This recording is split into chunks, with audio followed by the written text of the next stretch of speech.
Well, for one thing, I have lived in Southeast Portland since 1984. And we started our law practice actually in immigrant-rich communities in Park Rows. So we started practicing democracy with Portland Police Bureau's East Precinct, and working real close with men and women who are ready to give their lives for us every day. And men and women who we feel we need to be very careful not to dehumanize. There surely are bad conduct and mentally unwell, unhealthy police officers. But on the whole, our work with Portland Police Bureau has been community policing, and we love those men and women a lot. They're sworn to give their lives to us, and they professionally accept that duty each and every day. I want to make sure we don't dehumanize them and let them know we have their backs for those who are good police officers. This speaks, I think, to my passion about Portland. Democracy is possible here. As a community lawyer, and I've worked about 26 of our city's 70 ethnic streams in partnership with mainstream business, government, schools, civil society, faith associations, which has really been my life. This blending together, explaining and integrating Portland's really super duper energized ethnic streams, with our kind and creative mainstream. And look what we can produce, with or without city government. So please, I think that's plenty for part one. Yes. So, in several areas of Southeast Portland, illegal activity occurs on a daily basis, often for years at a time. Neighbors continuously report this activity only to be told that the individual is, in short, not worth arresting. Many of these individuals have had multiple contacts with the police. How will you address the revolving door in Portland's criminal justice system that allows these chronic conditions to continue? Portland's criminal justice system, Oregon's statutory juvenile justice system, and adult criminal system are not intended to police neighborhoods in this way.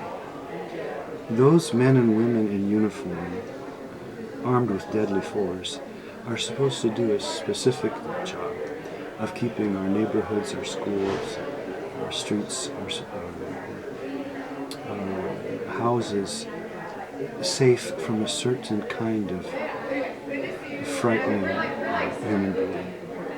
This kind of criminal activity that's discussed in this question that we see in our neighborhoods, around our small business owners, in our parks, is an entirely different kind of behavioral issue that doesn't have to do with deadly force.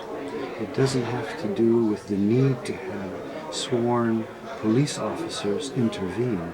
They're not trained to provide justice at the sidewalk level, in the neighborhood daily level.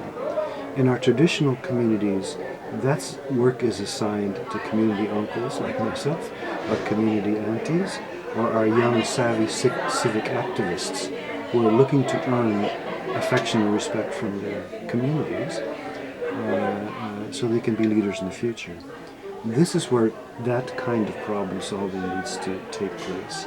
That is, not from police officers housed in precincts several miles away or even downtown, but that kind of law enforcement or societal order enforcement needs to take place with the agency, with the participation of people who are offended by that behavior or who are frightened by that behavior or threatened daily by that behavior, including our school kids on the way to work, including our women waiting for buses. That can be done. It's not that difficult and it's not that expensive.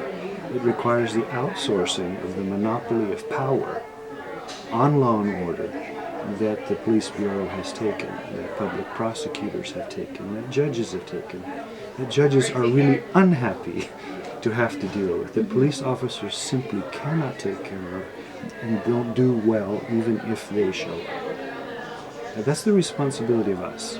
And we have been very successful in Portland. We've won 24, 26 national, state, and local awards in the 10 years of New Portlander programs of putting together partnerships where the city provides certain resources to fix issues like this, but really faith associations, small businesses, community organizations, neighbors, schools are the ones who are really putting the thing to work. Policing has to take place at our level, at the sidewalk level, and the everyday level, where people are held accountable for their behavior by the people they live with, not to jailers, not to judges, not to prosecutors.